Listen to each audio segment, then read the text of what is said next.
Good morning, everyone. So first, I'd like to thank the organizers for giving me the opportunity to present today. So I will talk about multiple strategies for pathogen perception by plant immune receptors.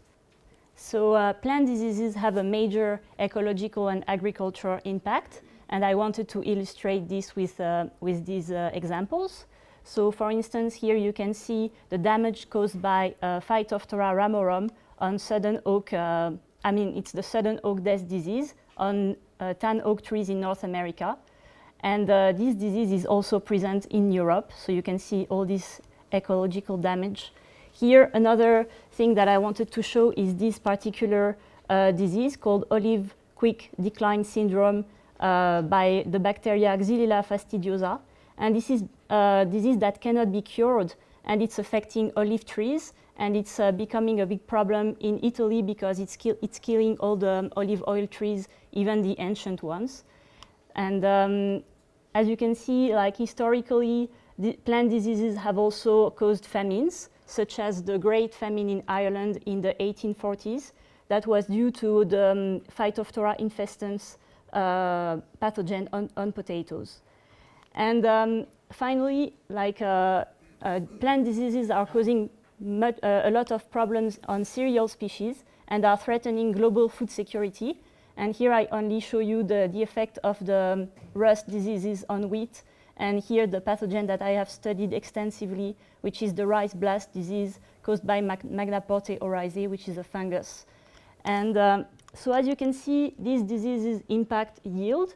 And one of the consequences of that is the use of chemicals to control these pathogens. But they have a cost and they impact the environment negatively. And the solution that I study is the use of genetic resistance of plants to control this disease. And this genetic resistance partly relies on the host plant immune system, which is in coevolution with pathogen, and in particular with their virulence factors. So basically, pathogen evolve towards overcoming host plant immunity, and the plant immune system evolves towards a better recognition of pathogens. So Ralph already introduced the recognition of pathogens, but I'll go through it quickly. So when they infect a plant cell, pathogen produce molecules. These can be like surface molecules like pathogen-associated molecular patterns, like the fungal chitin or the bacterial flagellin. And they also produce effectors that act outside of the plant cell or inside in the cytoplasm. And these effectors have an effect and they inhibit the plant immunity. But plant cells possess receptors that allow the recognition of these pathogen molecules. So these receptors can be transmembrane, such as the receptor-like proteins, receptor-like kinase, or receptor kinase. And, or they can be intracellular. And these are the receptors that I'm interested in, the nucleotide binding and leucine-rich repeat immune receptors, or NLR immune receptors. And these are involved in the specific recognition of cytosolic effectors. And as you can see, upon recognition of these pathogen molecules, immunity is activated in the plant cell. And in the case of NLR immune receptors, this is often involved with a cellular cell death, called the hypersensitive response. So, as I was saying before, effectors are secreted by pathogens, and they target host plant proteins. So these plant proteins are targeted by effectors, and this promotes susceptibility. But these NLR immune receptors can recognize these effectors. And they are multi-domain, they have a multi-domain architecture, and most of the time, at their N-terminus, they have a signaling domain. They have a central nucleotide binding domain involved in their regulation, and they have at the C-terminus a leucine-rich repeat domain that is often involved in effector recognition specificity. And these NLR proteins have different ways to recognize effectors. So the simplest model is the direct model, direct recognition. So in this case, specific effectors will interact directly and bind to the NLR immune receptor, which will induce resistance. And often the binding occurs through the LRR domain. But scientists have often failed to demonstrate the direct recognition. And actually, some effectors are not recognized directly, but they are recognized indirectly. So in the GARD model, the effector is targeting a plant protein that is called a GARDI, and is inducing modification of this plant protein. And these modifications, in the case of a resistant plant, are perceived by the NLR protein that induces resistance.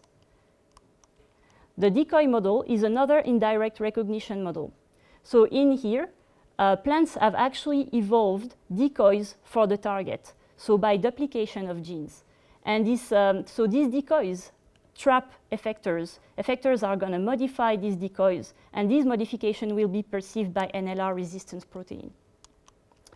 So before we were talking about gene-for-gene model, but in many cases, one resistance gene is not enough to confer resistance.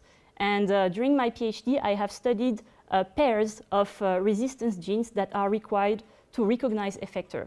And as you can see, there are lots of these pairs, and they involve many different pathosystems in dicot plants or monocot plants, and in many different kinds of pathogens. And I have been mostly interested in two pairs, RGA4 and RGA5, that confer recognition to AVR-PIA and AVR1-CO39 from Magnaporte, and PIK1 and PIK2 that recognize AVR-PIK also from Magnaporte oryzae. And the main question that I wanted to address was, how do those NLR heteropair function to recognize these effectors? So I have studied extensively RGA5. So RGA5 is a coil-coil NLR protein, and at its C-terminus, in this C-terminal domain, there is a heavy metal associated domain. And I have shown that this heavy metal associated domain, or HMA, is involved in the direct binding of two effectors, AVR-PIA and AVR1-CO39. So in this pair, RGA5 acts as a sensor or receptor for these specific effectors.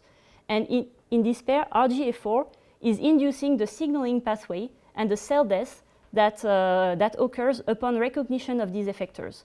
So actually, RGA5 also interacts directly with RGA4 and suppresses this cell death. But when the pathogen is present and when the effector are recognized, this repression is relieved, and then RGA4 can induce signaling. And surprisingly, I discovered that this HMA domain is not only present in RGA5, it is also present in the PIK1 immune receptor from rice. But it is not localized in the same, at the same location. So here it's in between the coil-coil and the NB domain. And interestingly, this HMA domain was also shown by this paper to directly interact with AVR-PIK and to be required for the specific recognition of this other effector. So basically, we have identified a new interaction domain for the direct recognition of pathogen effectors that is not the LRR domain. And now I am studying the specificity, like how these domains specifically recognize this or these effectors. So at the structural level, it's very interesting because although these effectors do not share sequence similarities, they have the same fold. So their structure is similar, and you can see it on the superimposition. And this structure is typical of a new family of effectors that was called the MAX effectors for Magnaporte AVR and TOXB-like effectors. And this family is very important in Magnaporte because it represents roughly 10% of the total effector repertoire. And I want to know what the specificity relies in. And recently, the group of Mark Banfield in Norwich have resolved the crystal structure of the complex between AVR-PIKD and the HMA domain of PIKP1. And this is what you can see here. So here on the HMA, I highlighted in green the interaction surface that binds to AVR-PIKD. And they have shown that this interaction is very important for effector recognition. And recently, we have started a collaboration with a Chinese group in the China Agricultural University of Junfeng Liu, and they have solved the crystal structure of the complex between AVR1CO39 and the HMA domain of RGA5. And so as you can see here, in the AVR, we identified the precise residues of the interface.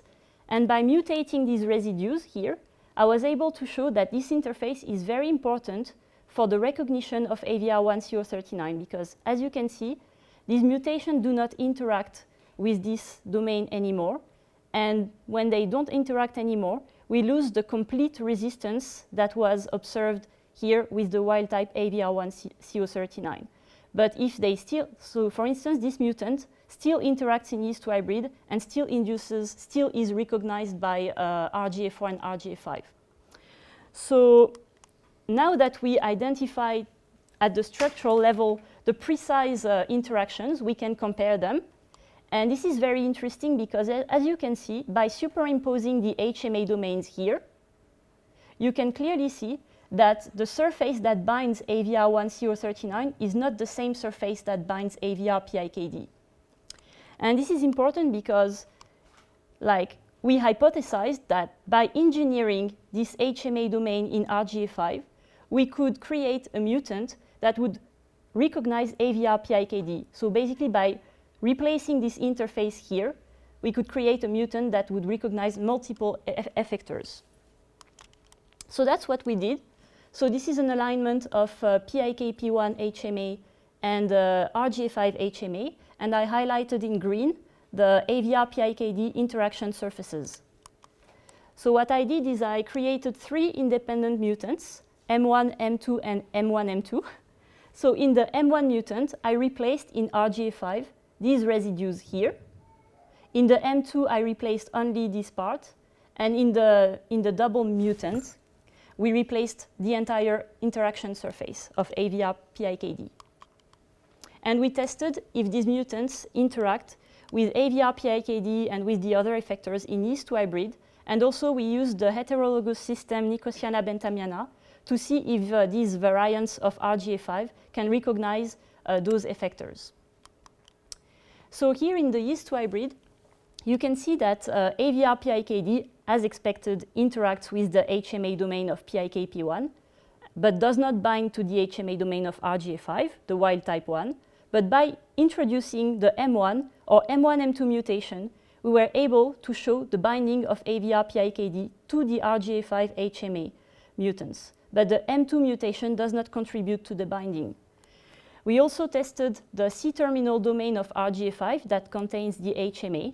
So as you can see here, it interacts slightly with AVR-PIKD, but this interaction is dramatically increased by the addition of the M1 or M1-M2 mutation. So this is pretty nice because we were able to show that by engineering this domain, we can then force AVR-PIKD to bind to this RGA5 protein. So we also tested AVR-PIA and AVR1CO39. And the interesting finding is that by introducing the M1, M1, M2 or M2 mutation, we did not compromise the binding in the case of AVR-PIA, but we reduced the binding in the case of AVR1CO39, but did not abolish completely the binding. So this shows that this particular mutant is now able to bind AVR-PIKD, but still is able to bind AVR-PIA and slightly AVR1CO39. So the next question is, if we have this binding, will it be correlated with recognition in planta? And for this, we need the partner RGA4. So we tested that in the Nicotiana-Bentamiana system by agroinfiltration, and we measured cell death in the different spots. So as you can see here, RGA4 is a cell death inducer on its own. So it triggers like this is dead, basically. It kills the cells. But when RGA5 is combined to RGA4, then the cell death is repressed. And upon recognition of AVR-PIA, then cell death is induced. So this means that RGA5 and 4 recognize AVR-PIA, which is the expected result. But you can see here that by using the M1, M2, AVR-PIA is still recognized and the M1, M2 mutant is still able to repress RGA4. So this was pretty nice already. Using AVR-PIKD, so we tested the recognition of AVR-PIKD by RGA4 and 5. As you can see here, it is not recognized. It does not induce cell death in Bentamiana. But when introducing the M1, M2, we have a significant cell death induction and recognition of this effector. So as a summary of this part, by engineering RGA5 and its HMA domain, we were able to create one mutant that recognizes two max effectors in heterologous system. So we showed the binding by yeast 2 hybrid and the recognition in Nicotiana bentamiana. But the next step is, will this be confirmed in the homologous rice magnaporte system?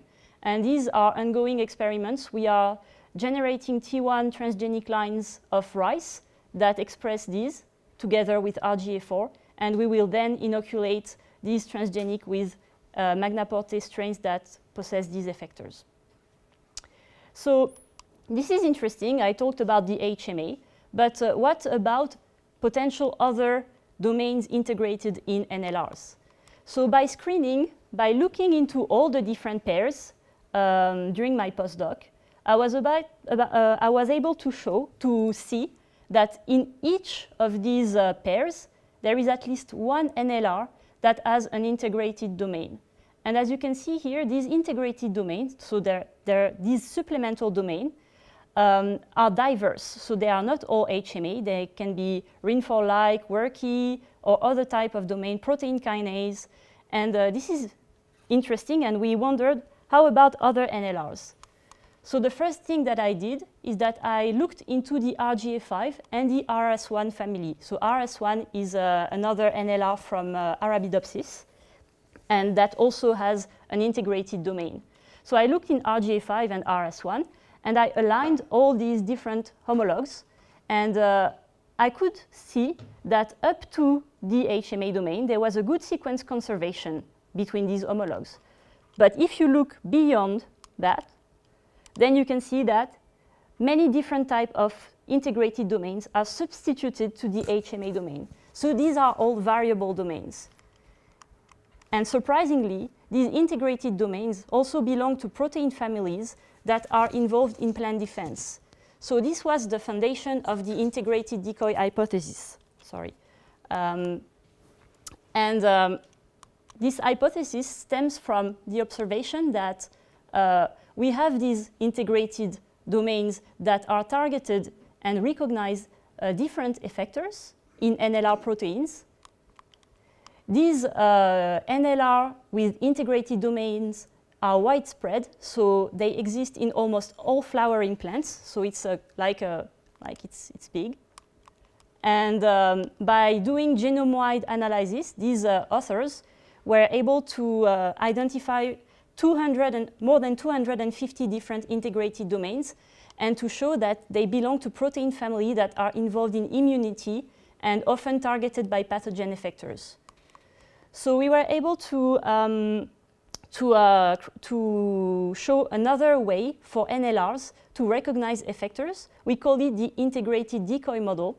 So in this model, the plant target, the target of the effector, is no longer independent, but it has been integrated in the structure itself of the NLR protein, allowing direct recognition of these effectors. And this is interesting because it complexified our view of NLRs.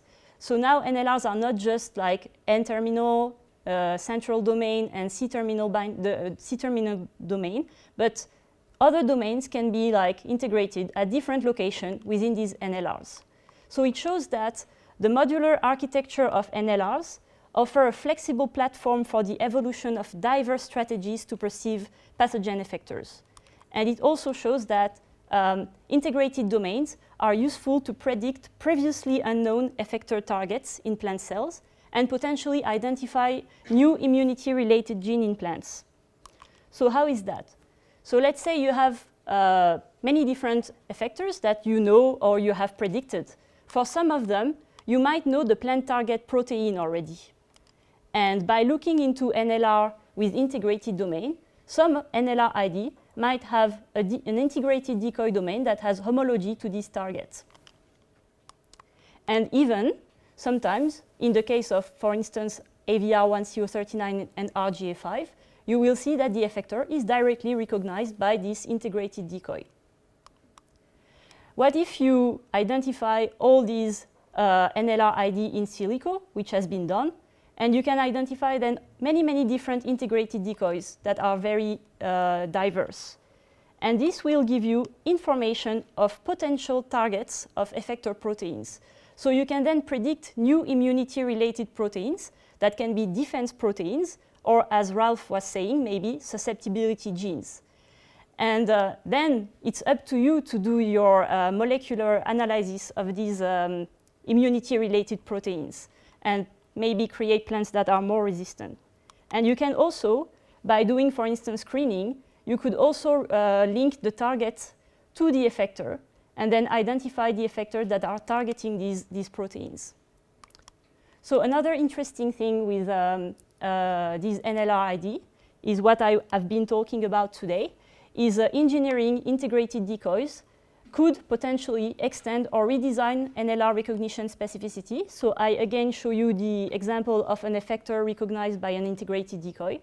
If you have many effectors and you know their target already, maybe in the future, we don't know, we will be able to engineer those NLR using these as platforms to integrate many different decoys.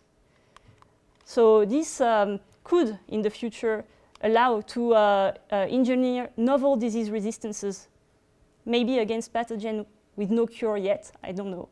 But this requires very precise molecular and structural knowledge of the NLR function. And yeah, so this is a bit of a science fiction at the moment, but yeah.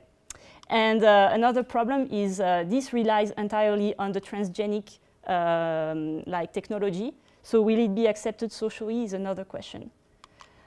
So with that, I would like to thank all the people who have contributed to the work I presented today, and especially Thomas Croy and Peter Dodds, who have been very important in this study. And I would like to thank you for your attention.